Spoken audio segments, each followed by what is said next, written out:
जय श्री कृष्णा दोस्तों, ज्ञान सागर प्रणीत में आपका स्वागत है। हमारे चैनल को आप सब्सक्राइब करें। सब्सक्राइब करने के बाद बेल आइकन को प्रेस करें, जिससे कि आपको हमारी वीडियो का नोटिफिकेशन जल्दी मिलता रहे। सभी भाइयों को जय श्री राधे, जय श्री कृष्णा। तो दोस्तों, आज का प्रसंग है कि सुखी आदमी को सुख ही क्यों मिलते हैं और दुखी आदमी को दुख ही क्यों मिलते हैं।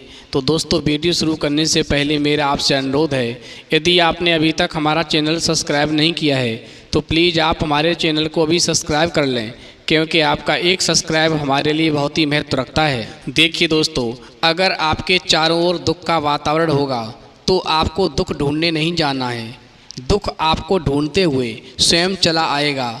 दोस्तों, कहते हैं कि लक्ष्मी लक्ष्मी को खींचती है, सुख सुख को खींचता है, उसी तरह से दुख भी दुख को ही खींचता है। दोस्तों, धरती पर लोगों के दुखों को देख कर के माता पार्वती एक बार भगवान शिव से कहने लगी, प्रभु एक बात मेरी समझ में नहीं आती। प्रभु, मैंने देखा है कि आप जो व्यक्ति दुखी होते हैं आप उनको ही कष्ट और ज़्यादा देते हैं, आप उनको ही दुख ज़्यादा देते हैं, और जो व्यक्ति सुखी होते हैं, जिनके जीवन में हर तरफ खुशियाँ ही खुशियाँ होती हैं, आप उनको दुख नहीं देते बल्कि उनके जीवन का और विकास कर देते हैं, उनके जीवन में हजारों खुशियाँ और भर देते हैं। दोस्तों, पार्वती जी की बात सुनने के बाद में भगवान शिव कहने लगे, देखो पार्वती, मैं इसका उत्तर बाद में दूंगा, पहले चलो वन में घूमने चलते हैं। दोस्तों, इस प्रकार भगवान शिव जब मैया पार्वती को साथ लेकर के घूमने के लिए निकलते हैं तो एक वन में जाकर के तपस्या करने के लिए बैठ जाते हैं, और उधर पार्वती मैया रोटी बनाने के लिए कुछ ईंटों की व्यवस्था करने के लिए चली जाती हैं। दोस्तों, जिस समय पर मैया पार्वती ने सुंदर से भोजन बनाए और भगवान शिव ने भोजन किए तो पार्वती मैया से कहने लगे कि तुम मुझसे पूछ रही थी कि मैं सुखी व्यक्ति को सुख क्यों देता हूँ और दुखी व्यक्ति को दुख ही क्यों देता हूँ, तो तुम्हारा उत्तर तुम्हारे सामने है। देखो, तुमने भी दुखी को ही दुखी किया है। तो मैया पार्वती कहने लगी, नहीं प्रभु, मैंने तो ऐसा कुछ नहीं किया, मैंने किसी दुखी को दुखी नहीं किया। तो शिव जी कहने लगे, तुम ये भोजन बनाने के लिए ईंटें कहाँ से लेकर के आईं? तो मैया पार्वती कहने लगी, प्रभु कुछ दूर पर एक टूटा हुआ कुआं था, वहाँ से मैं ईंटें लेकर के आई। तो भगवान शिव कहने लगे कि ये पानी तुम कहाँ से लेकर के आई? तो पार्वती जी कहने लगी कि बगल में एक कुआं और भी था जो बहुत ही सुंदर था, मैंने उसी कुएं से पानी भरा है। दोस्तों, इस प्रकार मैया पार्वती की बात सुनकर के भगवान शिव पार्वती से कहने लगे, एक बात बताओ, जो कुआं बहुत सुंदर था और जिसमें पानी भरा हुआ था, जिस कुएं से तुम पानी लेकर के आई, तुमने उस कुएं से ईंटें क्यों नहीं निकाली, जबकि तुमने एक टूटे हुए कुएं से ईंटें निकाली, आखिर क्यों? दोस्तों, इस प्रकार भगवान शिव की बात सुनकर के मैया पार्वती ने कहा, प्रभु क्योंकि वह कुआं बहुत ही सुंदरता से बना हुआ था, इसीलिए मैंने उसे तोड़ना उचित नहीं समझा, और इसीलिए मैंने उस कुएं को तोड़कर ईंटों को निकालना उचित नहीं समझा, और जो कुआं पहले से टूटा हुआ था मैंने उसी कुएं को तोड़ कर के ईंटें निकाली।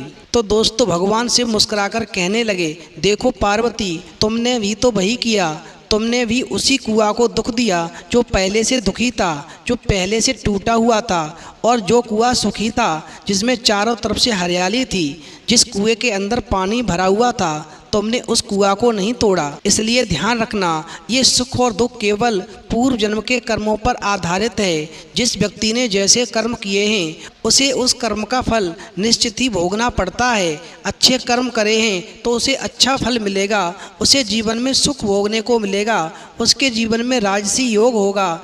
और जिस व्यक्ति ने हमेशा दूसरों को कष्ट दिया है और हमेशा गलत कार्य किए हैं, ऐसे व्यक्ति को हमेशा दुख का ही सामना करना पड़ता है, और उस व्यक्ति के जीवन में तब तक दुख बने रहते हैं जब तक कि उसके किए हुए कर्मों का उसे फल पूरी तरह से नहीं मिल जाता। और इसी प्रकार सुखी व्यक्ति को तब तक सुख मिलता है जब तक उसके द्वारा किए गए शुभ कर्मों का उसे फल नहीं मिल जाता। और जब फिर वो सुखी व्यक्ति गलत कार्य करने लगता है तो फिर निश्चित ही वो उसके दुखों का कारण बनता है। तो फिर उस सुखी व्यक्ति को भी निश्चित एक दिन दुख भोगने पड़ते हैं। अब दोस्तों, इस प्रकार भगवान शिव पार्वती को समझा करके और वहाँ से आगे बढ़ते हैं। इधर दोस्तों रात बहुत हो चुकी थी, इसलिए भगवान शिव ने विचार किया कि कि वे दोनों रात गुजारने के लिए किसी आश्रय की तलाश करेंगे। और तभी भगवान शिव पार्वती को लेकर के एक ऐसे व्यक्ति के घर पर पहुँचे जो बहुत ही धनी व्यक्ति था, जिसके यहाँ पर धन की कोई कमी नहीं थी। दोस्तों, जैसे ही भगवान शिव ने उस धनी व्यक्ति का दरवाज़ा खटखटाया और इस प्रकार अपने दरवाजे की आवाज़ को सुनकर के अंदर से परिवार का मुखिया बाहर निकल कर आया। दोस्तों, वो धनी व्यक्ति संकीर्ण व्यक्ति का था। तो भगवान शिव ने उस धनी व्यक्ति से आसरा मांगा और कहा कि हम दोनों आपके घर पर रात्रि को ठहरना चाहते हैं। रात्रि बहुत हो गई है, यदि आप हमें सहारा दे दो तो हम रात यहाँ पर गुजारना चाहते हैं। दोस्तों, इस प्रकार भगवान शिव की बात सुनकर के वो धनी व्यक्ति कहने लगा, देखो मैं आपको अपने घर में नहीं ठहरा सकता, लेकिन तलधर में हमारा गोदाम है, आप चाहें तो रात वहाँ गुजार सकते हैं, किंतु सवेरा होते ही आपको वहाँ से जाना होगा। दोस्तों, भगवान शिव पार्वती के साथ तलधर में रात गुजारने के लिए मान गए और आराम करने के लिए वो तलधर में पहुंच गए। दोस्तों, तलधर के कठोर आंगन पर भगवान शिव पार्वती के साथ में विश्राम की तैयारी कर रहे थे। तभी भगवान शिव को दीवार में एक सुराख नजर आया। तो भगवान शिव ने उस सुराख को गौर से देखा और कुछ देर चिंतन करने के बाद में भगवान शिव उस सुराख को भरने में जुट गए। दोस्तों, यह कार्य करते देखकर पार्वती ने सुराख को भरने का कारण जानना चाहा। तो भगवान शिव ने कहा कि चीज़ें हमेशा वैसी नहीं होती जैसी दिखती हैं। और फिर सुबह हो गया और फिर भगवान शिव पार्वती को लेकर के दूसरी रात एक निर्धन किसान के घर पर आसरा मांगने पहुँचे। दोस्तों, किसान और उसकी पत्नी ने भगवान शिव और पार्वती को बड़े ही प्रेम और आदर पूर्वक बिठाया, उनका स्वागत किया। दोस्तों, इतना ही नहीं, उनके पास में जो कुछ भी रूखा सूखा था वह उन्होंने अपने मेहमान के साथ बांट करके खाया। और फिर भगवान शिव और पार्वती को रात गुजारने के लिए अपना बिस्तर भी दे दिया। और उधर वो गरीब किसान अपनी पत्नी के साथ में नीचे ज़मीन पर सो गए। दोस्तों, सुबह होते ही भगवान शिव और पार्वती ने देखा कि किसान और उसकी पत्नी बहुत बुरी तरह रो रहे थे, क्योंकि उनका बैल खेत में मृत पड़ा था। दोस्तों, यही वो बैल था जो किसान की रोजी रोटी का सहारा था। दोस्तों, इधर पार्वती मैया ने किसान के बैल को मरा हुआ देखा तो भगवान शिव से कहने लगी, प्रभु एक बात बताओ, आपके पास तो अनंत शक्तियाँ हैं, फिर भी आपने ये सब क्यों होने दिया? उस धनी के पास तो इतना कुछ था, फिर भी आपने उसके तलधर की मरम्मत करके उसकी सहायता की, जबकि इस गरीब के पास कुछ भी नहीं था और इसने हमारा बहुत बड़ा सम्मान किया, हमें खाने को दिया, फिर भी आपने इसके बैल को मरने दिया। प्रभु आखिर ऐसा क्यों किया? दोस्तों, भगवान शिव कहने लगे, पार्वती चीज़ें हमेशा वैसी नहीं होती जैसी दिखती हैं कि उस धनी के तलधर में सुराख से मैंने देखा कि उस दीवार के पीछे स्वर्ण का भंडार था, वहाँ सोने की खानें थीं, लेकिन पूर्व जन्म में उसने अच्छे कार्य किए थे, इसलिए वो इस जन्म में आकर के धनवान बना और उसने सुख भोगा।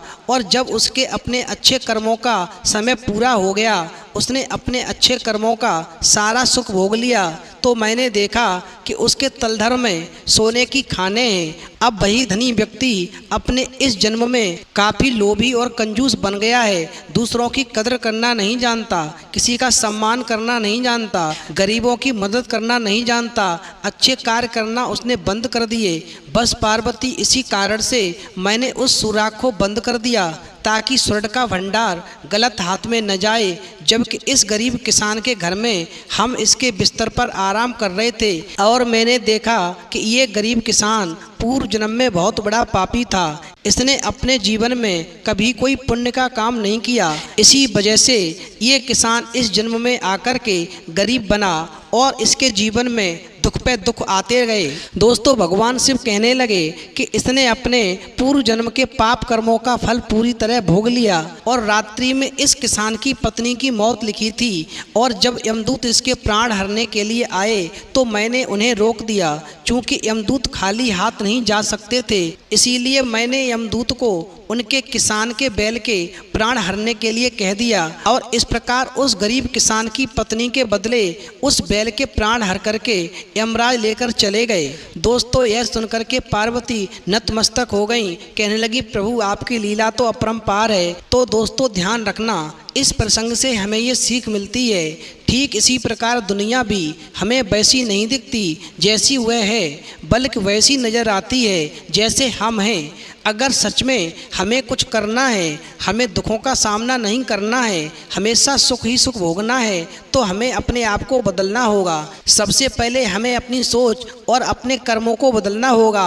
हमें हमेशा अच्छे कर्म करने होंगे, तभी हमारे ऊपर प्रभु की कृपा होगी और हमारे दुखों का अंत होगा। तो दोस्तों, यदि आपको हमारी वीडियो पसंद आई हो तो प्लीज़ आप हमारे चैनल को सब्सक्राइब करें, लाइक करें, शेयर करें, क्योंकि आपका एक सब्सक्राइब हमारे लिए बहुत ही महत्व रखता है। तो दोस्तों, इस वीडियो में इतना ही। फिर मिलेंगे एक नई वीडियो में नए प्रसंग के साथ। तब तक के लिए जय श्री राधे, जय श्री कृष्णा।